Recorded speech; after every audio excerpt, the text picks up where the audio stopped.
उद्देश्य भनेको चाहिँ कमसेकम यो मेन पावर पर्यटन क्षेत्रमा कम नहोस् हैन, जति पनि धेरै रिप्लेस हुनुभएको छ त्यसलाई फुलफिल गर्नुलाई एउटा आवश्यक छ भने अर्को चाहिँ युवाहरू जति पनि विदेश जाने छ यो पनि अप्सनको रूपमा आउँछ भन्ने हिसाबले नेपालमा अति धेरै सम्भावना कम देखिएको कारणले हामीलाई चाहिँ कमसेकम यो विधामा पनि आवश्यक छ यस्ता युवाहरू पर्यटनको जबको रूपमा अगाडि बढ्नु भने यसले सहज हुन्छ भन्ने हिसाबले हामीले चाहिँ यस्ता ट्रेनिङ गरेका छौँ। यो वार्षिककालीन अनुसार गरिएको विषय हो। यसले चाहिँ हामी व्यवसायहरूलाई पनि एउटा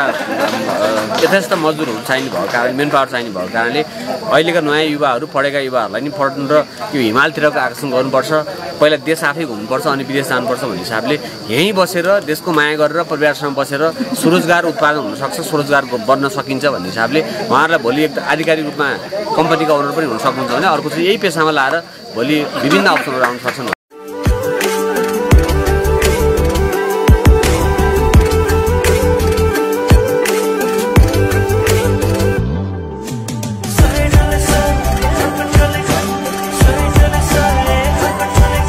पथ प्रदर्शक भन्ने बित्तिकै फिट पनि हुनु पर्यो र यो रक क्लाइम्बिङ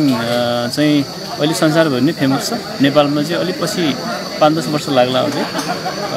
र यसले चाहिँ व्यावसायिक रूपमा लिन सक्छ किनकि यो शारीरिक अभ्यासमा पनि एउटा एक किसिमको एउटा एक्सर्साइज जस्तै भन्दा नि हुन्छ। यसले सम्पूर्ण अङ्गलाई चाहिँ प्रयोग गरेर मात्रै चढ्न सकिने भएको हुनाले र यो सिकिसकेपछि मात्रै माउन्टेनियरिङ गाइड हुन सक्ने हिसाबले चाहिँ हामीले चाहिँ अहिले पथ प्रदर्शकहरूलाई चाहिँ यो ट्रेनिङ दिएर उहाँहरूलाई अझै एडभान्समा सिक्न मन लाग्यो भने चाहिँ माउन्टेनियरिङ सम्बन्धित त्यहाँ गएर चाहिँ यही विधा प्रयोग गर्नुपर्छ। यसमा कसरी चढ्ने, कस्ता कस्ता नटहरू हुन्छन्, सेफ्टीका नटहरू, त्यो कुराहरू फेरि एडभान्समा सिकिसकेपछि बल्ल अनि हिमाल चढ्न सक्छन् र अरू कुराहरू धेरै कुराहरू सिक्नुपर्ने पनि हुन्छ। तर बिगिनरको लागि यो भनेको उहाँहरूलाई हामीले एउटा भोक जगाइदिएको हो।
खासमा चाहिँ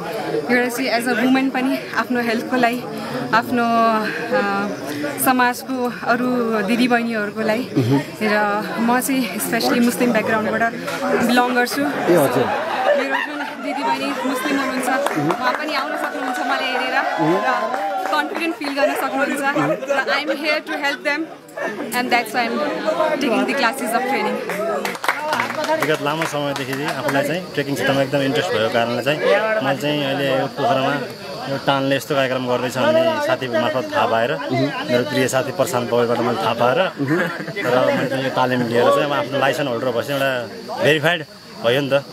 भोलि आफू पनि कुनै ठाउँमा 2-13 घुम्न सकिन्छ, त्यो बेलामा चाहिँ थोरै आफूलाई पनि फाइनेन्सियली पनि हेर्न सक्छ। त्यही कारणले चाहिँ मैले यो तालिम लिन गएको छु र तालिमले एकदम इफेक्टिभ भइरहेको छ।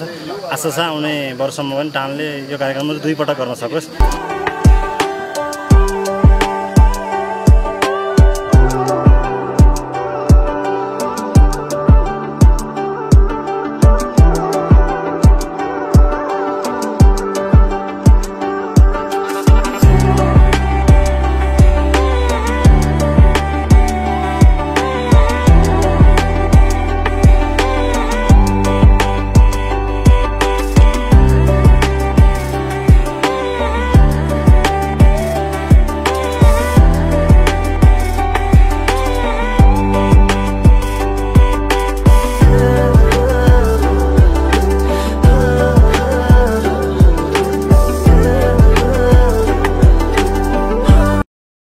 पहिला अब यो ट्रेकिङको लागि मान्छेहरू काठमाडौँ जानुपर्ने थियो नि त्यो समस्या घटाएर उहाँहरूले पोखरामै सुरु गरिदिनु भयो यसले गर्दा हामीहरूलाई धेरै सजिलो भएको छ नि